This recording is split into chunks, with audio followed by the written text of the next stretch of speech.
joining me today. I wanted to share with you that I am doing a collaboration with my friend Tanya of Side Gig Crafts. This is a paper making collaboration. So neither one of us have ever made paper before, and I had been itching to do it. And I have to give a shout out to my friend Bibi of Bibi's Closet Creations, because she made some paper and I had been thinking about it, and then I saw that she did it and she sent me a couple of pieces and I was like, oh my gosh, this is delicious. So I really wanted to give it a try, and I did a live, and Tanya was on the live, and I don't know how or why, but I mentioned, oh man, I'd love to try making paper, and Tanya's like, gosh, me too. And so I said, well, let's do a collab. So just so you guys know, on my lives when we're all chatting, and that's how a lot of things come about. So that was the birth of this collaboration, basically. So Tanya and she found these sets of paper making things on Amazon, and they were not very expensive, like $20. So we each got a set, and we are each making paper. In the second video, we're each going to share what we made with the paper. And then the third video, we are sending each other something made from the paper, and going to unbox that with you guys. So just a fun collaboration. There'll be 3 videos. It's going to be a lot of fun. I appreciate you being here and taking a look. This is the how-to part, and this is how I did it. I found a video online that I followed her instructions. I will be sure to put the link for that video in my description box so that you guys can see it, in case it might be easier to follow than mine. I'm hoping to make mine as easy because hers was really easy. And so anyway, this is going to be a lot of fun. I appreciate you taking a look, and let's learn how to make some paper. Oh, and by the way, I want to let you know that all the footage I cut of making the paper was literally my first time making paper. I did not practice. I don't have time to practice. I just need to dive in and get into it, right? So anyway, here we go. The first thing you're going to want to do is gather your plant-based fibers. That can be newspaper, junk mail, scrapbook paper, magazines. And did you know that you could use dryer lint? We're going to go ahead and do it. Let's experiment. The next step is to shred your paper.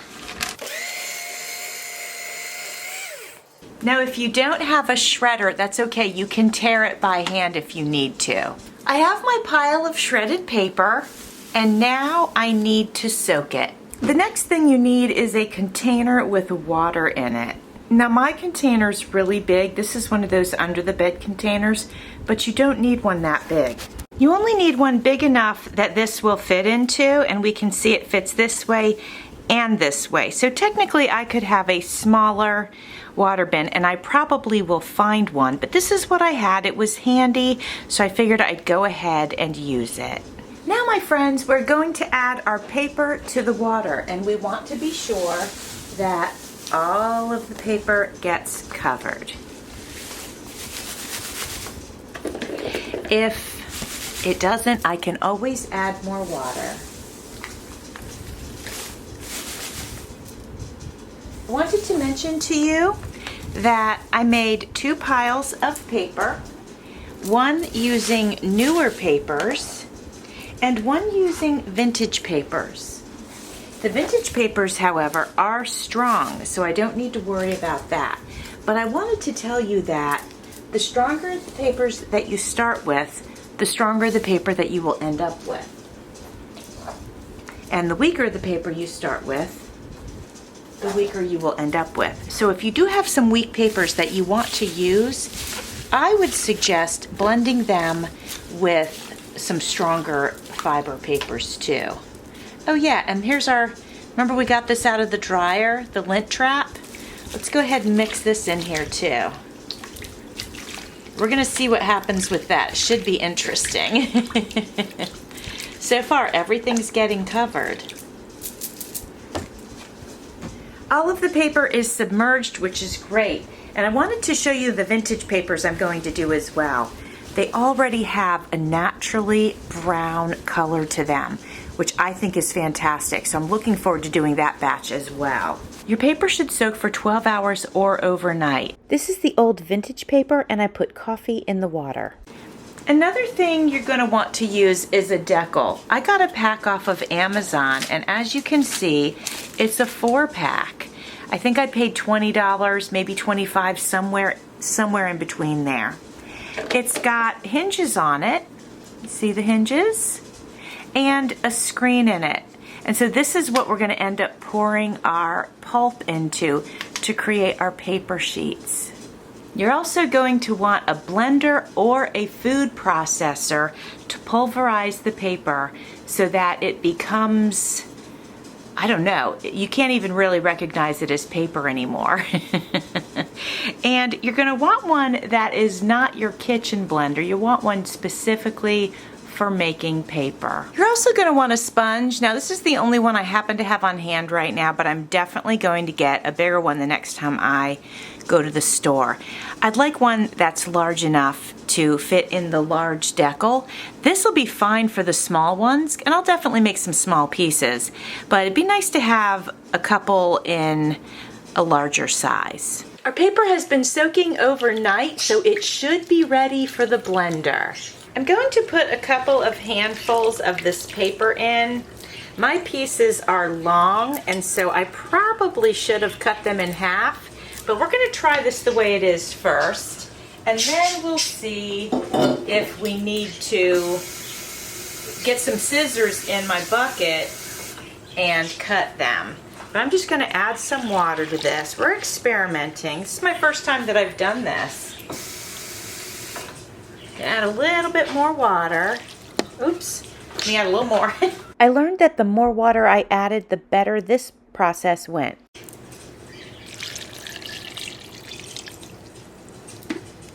Now I'm going to put the top on. Hopefully you can see the paper in there. I think you can. Let me move this over. My top's a little hazy.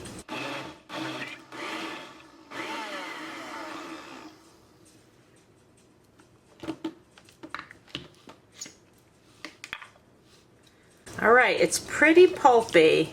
Yep, it's total mush. And I don't feel any big chunks in it. I wonder if I should do some more though, just to make sure. This could be a little chunky. Let me put a little more water in. We want it to be really smooth.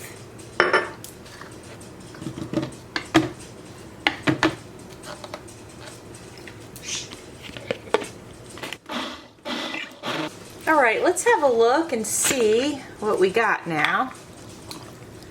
Oh, that's definitely smoother. Yep, I think we're gonna go one more time, though, just to make it super smooth. I don't think we want any of these like little chunky pieces. I don't think we want that.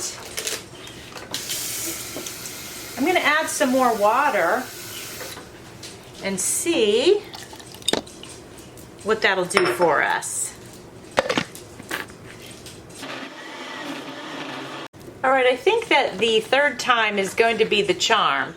So this time what I noticed was I had added some more water, and I was able to run the blender and then just let it run, and I think this is gonna be perfect.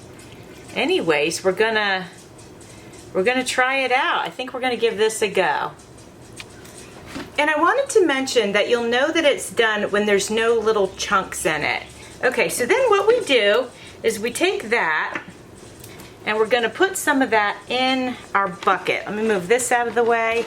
And this is the bucket we started with. So I'm pouring some in the bucket. And now I need to add some water to the bucket.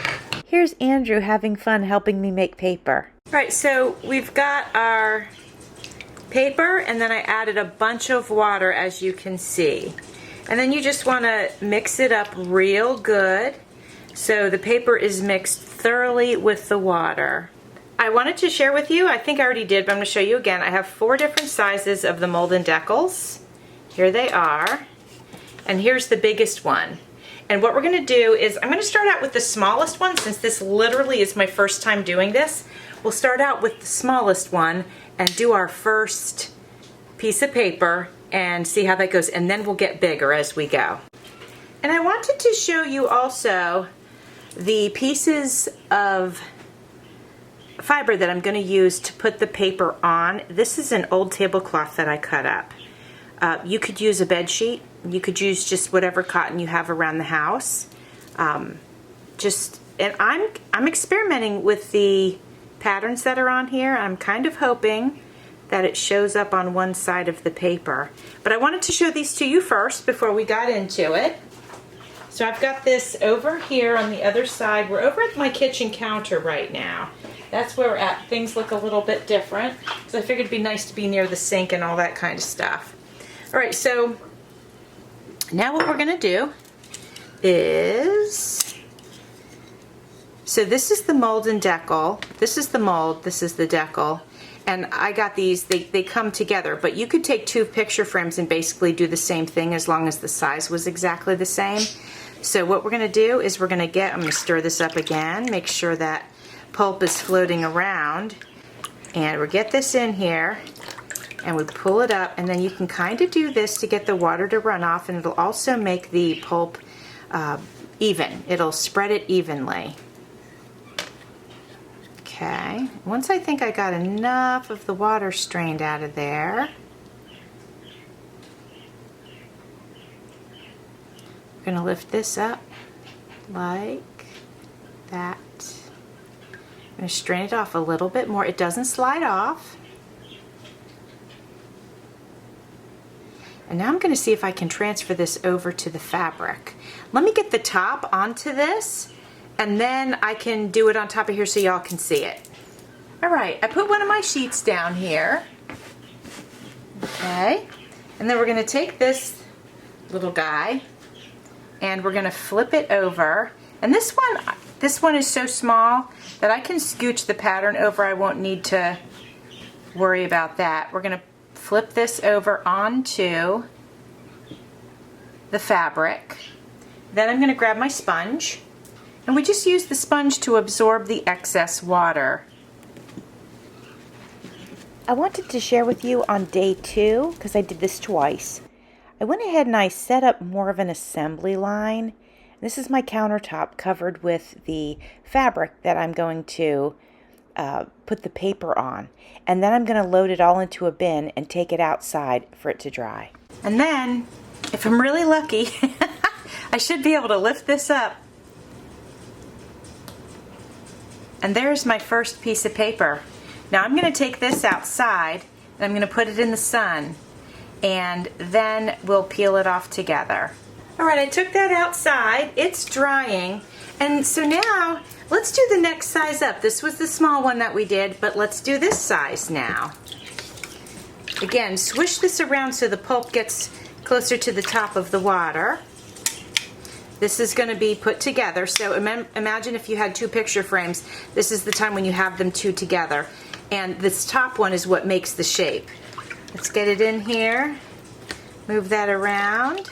Kind of go back and forth. Hopefully it's nice and even. Okay. That's going to drip for just a second while I grab the top here.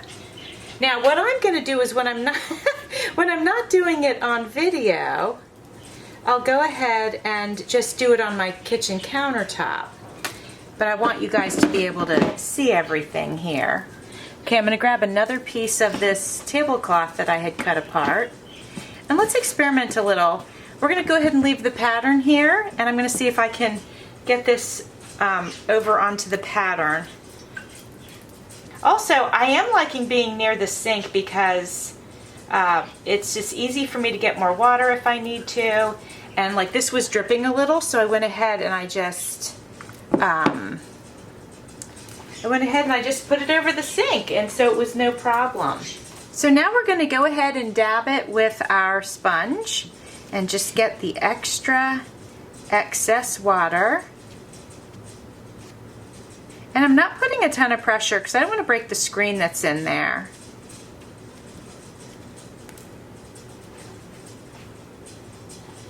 All right, let's lift and make sure we are good to go. And we are. There's that one. Now I did want to mention to you that if you wanted to add flowers, this actually is the time to do it before it dries. So now we're going to use this one. So we're getting a little bit bigger now.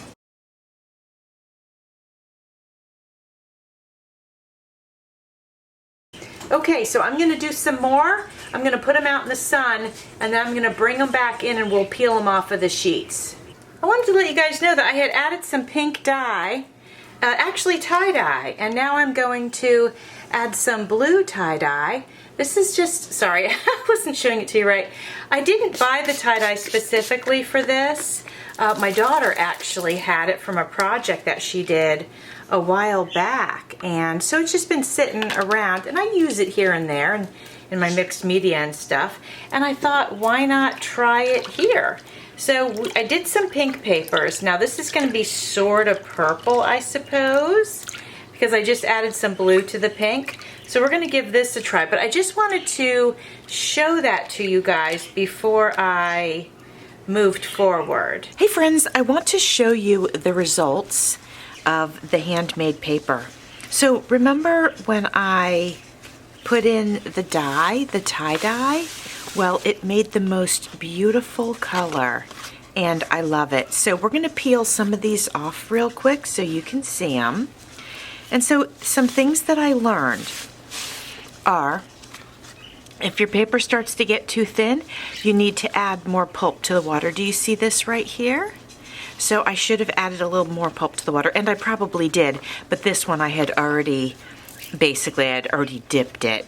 Here is blue. Okay, so after the pink, I added some blue, and then Andrew picked out some blue, what do we call that? Glitter, very, very, very fine glitter. And so that, oh, here, you might be able to see it on this one a little bit better. There's like a bigger fleck there. So I think the blue turned out really pretty. Definitely the colors look different wet than they do dry, but I'm very, very happy with them. So I started with pink because that was lighter, and then we went to blue, and then I actually added a little bit of turquoise in to the blue, and this might be the one with the turquoise, because if we yeah, it's gotta be. As we compare them, it's not turquoise, but it's definitely bluer. So that would tell me that's probably one that I added the little extra bit of color to it.